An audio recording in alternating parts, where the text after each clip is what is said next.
Okay, sit down. I'm about to have my way with you, all of you. Okay? Welcome to the Neal Boortz Show the day after. The day after. I would much rather America had been hit by an EMP device last night than be hit by a BHO device. I hate being so right. But I don't know, but I'm pretty sure I'm the only nationally syndicated, not left-wing radio talk show host who was telling you yesterday and was telling you for weeks Barack Obama is going to win re-election. And I hate being right. And I love you people. I really do, whether you like me or not. But I just have to tell you, to this morning, I am the happiest I have ever been about my decision to retire.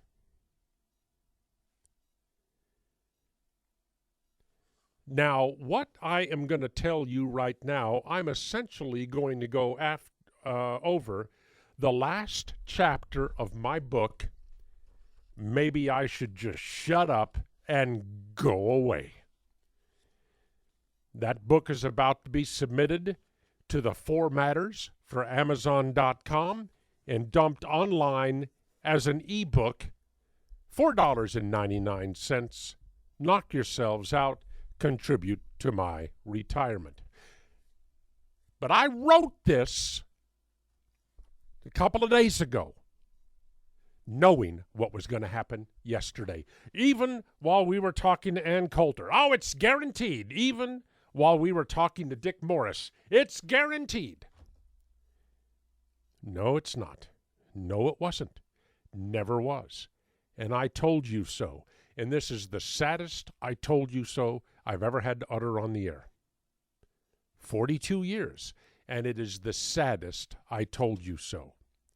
I told you this jerk was going to win 4 more years. The jerk won because Republican jerks made it possible for him to win. I remember the morning after the 1994 congressional elections. I was not yet syndicated, but I was on this radio station, a radio station that did not then, does not now, and will not in the future broadcast in Spanish. Anyway, Clinton had been president for 2 years. Hillary Care was on the table. Clinton was toying. He was toying with the idea of levying a one-time 15% tax on the outstanding balance of every American's IRA, 401k, or pension plan to shore up Social Security. The voters had had enough, and Clinton woke up to a Republican Congress and a Republican Senate. And Newsweek, I think it was Newsweek magazine, came up with that memorable cover. I still have the original magazine of the elephant stampeding over the jackass, the ass, the symbol of the Democrat Party. 2 months later, in the State of the Union address, Bill Clinton said the era of big government is over. The Republicans used their newfound strength to throw a roadblock in front of Hillary Care, Clinton's spending plans, and to force Clinton into accepting welfare reform, something he later took credit for. Some talk show hosts back then were saying that we need to keep some liberals around for scientific study and for the amusement of our children when we take them to see a liberal at the local zoo. Not me. I was warning my listeners that the Democrats were going to come back. It may take years, but they were going to come back, and they would come back with a vengeance. And when they did come back, when they finally gained control of the machinery of the federal legislative process, I told my listeners that they would work with blinding speed to make as many Americans dependent as possible on the government as quickly as they could. They did come back. 4 years ago, the election of Barack Obama, Democrat Senate, Democrat House, and they began the push to do exactly what I had been saying for, I think at that point, 14 years, I had been saying they would do. They worked feverishly 24/7 to expand government dependency. Welfare was expanded, welfare work rules were relaxed, food stamp use exploded, Social Security disability exploded, and don't forget Obamacare. And now, after last night, it is not going to get any better. The welfare state is going to continue to expand. The 49% of American households where at least one member gets a check from the government every month is going to be over 50% by the next election. The 60% of American households who get unearned money from the government every year, more than they pay in taxes. That will expand. The numbers of people on food stamps, Social Security disability, that will expand. Obamacare will create still another dependent demographic. Government health care dependence. And by 2016, the Democrats will have achieved their decades-long dream of being able to run advertisements during the next presidential election. If you vote for the Republican, they're going to take away your health care. Now, the argument could be made that this was our last chance. Our last chance, and we blew it. Turning this country back toward freedom, economic liberty, self-reliance, it's going to be an even tougher task, probably impossible. By 2016, the only hope I can give you is the midterm elections of 2014. Because moochers and leeches and parasites have a tendency to stay in the dark where they belong during a midterm election. It's the only hope.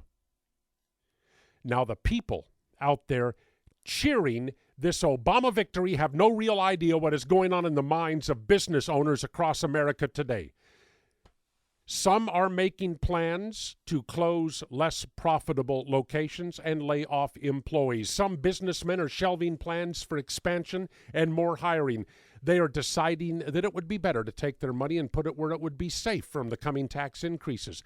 Other businessmen are preparing to fire employees and to reduce part-time status. I've already told you about one friend of mine who this morning fired 5 full-time employees to get the number of his employees down below 50, and told 8 part-time employees that their numbers were now going to be reduced to less than 25 hours a week. He did all of this because of the Obama victory, because of what he sees coming. And I am so pleased that he told me that the employees he fired this morning were all employees who had Obama bumper stickers on their cars. I got this email. Neal, because the election results yesterday and 4 more years of this, the management at my workplace has decided to shut down and sell out by the end of December. We are a small construction company. We employ 30 people. There's 30 people who will not be contributing taxes to the government handout schemes. They will be taking them instead. I personally will be withdrawing my small investment from the stock market this week and rolling it over into bank IRAs for safekeeping. Thank you to all the dumb masses in the U.S. I didn't realize there were so many. That email came to me from Minnesota. 30 more jobs gone. And here's an interesting dynamic for the low-information voters out there that put Obama over the top. As the businesses cut back on employees and as they move more employees to a part-time status to escape the mandates of Obamacare and other government regulations, the employees who will suffer, the employees who will lose their jobs or be relegated to part-time status with lower pay, these will be the less capable, less educated, lower information voters who voted for Obama yesterday. They will never understand that their job situation is now more tenuous because of the vote they cast yesterday. They're not intelligent enough to get that. They've done this to themselves, and they're too ignorant to recognize it now. Todd Aiken, Richard Murdoch, John Koster, especially you, Todd Aiken, especially you, Richard Murdoch. You are two men who very well may personally shoulder the responsibility for this Obama win. You morons, you idiots. Todd Aiken, the one that told the women of this country, well, don't worry, you're not going to get pregnant if you get raped because your body has a way to shut down that getting pregnant thing during a rape. That from a man. Richard Murdoch. Oh, if you're being raped, don't worry about getting pregnant. I mean, if the rapist makes you pregnant, then that's just a gift from God. I've told you this before. I've been telling you this for years. If you Republicans ever want to return to power in this country, if you want to save our republic, if you want to return to self-reliance, to economic liberty, to the rule of law, to honoring our United States competition, get rid of this moronic, idiotic, social conservatism crap. Get rid of it. You are never going to make abortion illegal. Forget about it. Forget it. It's not going to happen. We will never take illegal immigrants, Mexicans who have been in this country for years and years and years and working and paying taxes. We will never take them and send them back to Mexico. Forget about it. And quit worrying your mindless heads off about a gay couple down the street living in a loving relationship. Gay marriage is not going to change your life in any way. I've been asking you for a year to tell me how a gay couple living down the street from you is going to have any effect on your life. You can't do it. Forget it. Drop it. Leave them alone. You want to talk to the people who are destroying the institution of marriage in this country? This is going to be a long segment, Andrew. Don't you touch that button. I'm sending Mitch Rapp in there. You want 6 months, a year. I've been asking you, tell me one way a gay married couple is going to affect your life. You can't do it. You can't come up with anything. But you don't like their lifestyle. And since you don't like their lifestyle, or their lifestyle is not in keeping with your interpretation of what God wants, you have decided that they needed to be condemned and legislated out of existence. Drop it. Forget it. Start loving these people instead of hating them. Start accepting these people instead of rejecting them. You abortion whiners, you anti-gay marriage morons, you handed this country over to Barack Obama and the Democrat Party for another 4 years. If the Republican Party cannot turn loose of this mindless social conservatism and start focusing on things like the rule of law, making it easier for businesses to operate, to add new employees, reducing regulation, restoring self-reliance, honoring our Constitution.